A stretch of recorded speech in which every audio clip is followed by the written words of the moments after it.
Muito bom dia, muito boa tarde ou muito boa noite. Depende da hora que você vai ver esse vídeo. Aqui quem vos fala é Ricardo Zanella, mais conhecido como Popó aqui na minha cidade. Bom, turma, eu comecei a estudar a Bíblia, ler a Bíblia, pela primeira vez em outubro de 24.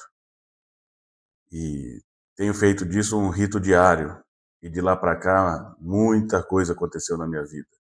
Muitas portas se fecharam, graças ao bom Deus, e muitas outras boas portas se abriram. Muita gente foi embora e muita gente chegou. E é só Deus rearranjando as coisas, deixando tudo em ordem, colocando quem Ele precisa colocar na vida da gente. Deus está pronto para ajudar a gente o tempo todo. A gente só precisa deixar Ele entrar. Ele está na porta do nosso coração. A gente só precisa abrir e pedir para Ele entrar. E quando Ele entra, meu amigo, Ele faz estrago, no bom sentido. Então, eu também, desde que eu comecei a fazer isso, algumas vezes eu já tinha pensado em compartilhar, em tentar ajudar, inspirar alguém a também começar a fazer isso. E se uma pessoa, por conta desses vídeos, chegarem uma pessoa e essa pessoa começar, já está valendo super a pena.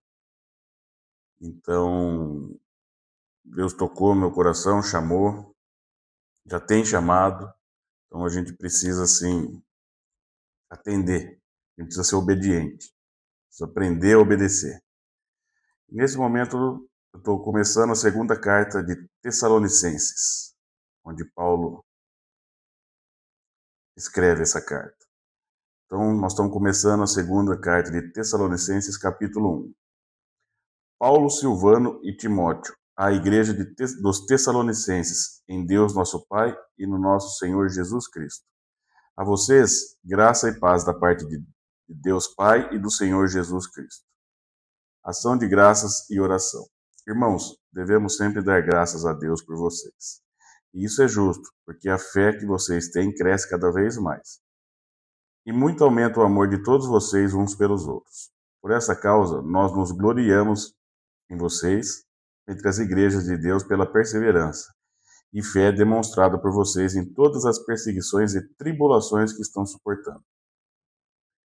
Elas dão prova do justo juízo de Deus e mostram o seu desejo de que vocês sejam considerados dignos do seu reino, pelo qual vocês também estão sofrendo. É justo da parte de Deus retribuir com tribulação aos que lhe causam tribulação e dar alívio a vocês que estão sendo atribulados, e a nós também.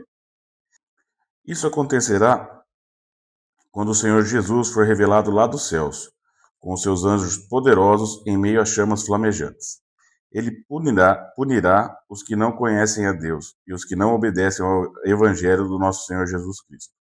Eles sofrerão a pena de destruição eterna, a separação da presença do Senhor e da majestade do seu poder. Isso acontecerá no dia em que ele vier para ser glorificado em seus santos e admirado em todos os que creram, inclusive vocês que creram em nosso testemunho.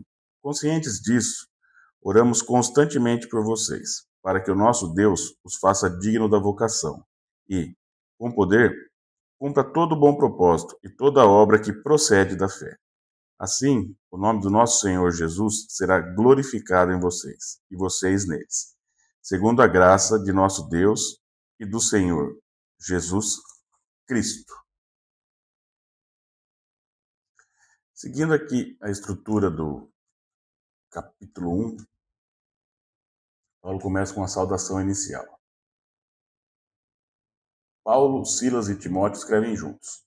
A saudação é curta. Graça e paz, fórmula típica de Paulo.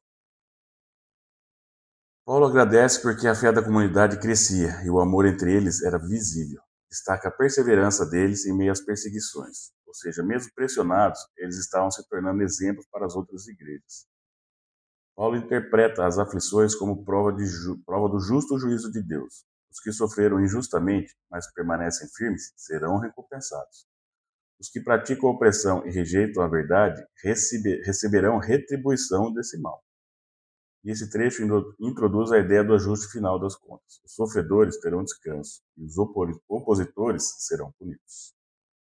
texto descreve isso em termos fortes: fogo, destruição eterna. Linguagem comum da época para falar do fim da injustiça e a vitória da justiça. Paulo ora para que Deus confirme o chamado dos Tessalonicenses, dê poder para que vivam de modo digno, para que o nome de Jesus seja glorificado neles. Aqui a ênfase é prática, não basta crer. É preciso viver isso de modo coerente e crescente. O sentido central desse capítulo não é sobre o medo do juízo, mas é sobre ânimo no meio da pressão. Paulo reposiciona a dor deles, não é abandono, é evidência que Deus está agindo. Ele mostra que a injustiça não ficará impune, que a perseverança tem recompensa futura. A gente trazendo uma aplicação prática, perseverança é evidência de fé madura. Quem continua firme em meio às dificuldades mostra que a fé não é superficial, mas sim uma fé digna. Injustiça não dura para sempre.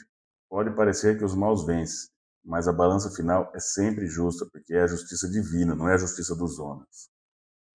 O sofrimento também é credencial. Às vezes a dor prova que você está no caminho certo, não no caminho errado. A dor cria casca, cria força. A pressão é um privilégio. Suportar a pressão são para poucos, mas a pressão transforma a gente numa coisa melhor. A gente é transformado na pressão. E orar pelo outro fortalece o propósito. Paulo não pede para que as lutas acabem, mas que eles tenham força para viver dignamente, orando uns pelos outros. É isso aí, gente. Vamos orar uns pelos outros, vamos amar os nossos irmãos, vamos espalhar a palavra, vamos espalhar a fé, vamos salvar a alma, gente. Vamos trazer o pessoal para perto de Deus. O mundo está precisando demais disso. Precisa ser amor, espalhar amor. É isso que a gente precisa fazer. Tamo junto. Que você seja sal e luz por onde você passar.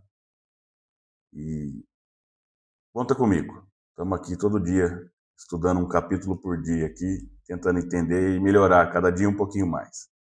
Se eu puder te ajudar nessa, tamo junto. Valeu, um abraço. Até a próxima. Bora!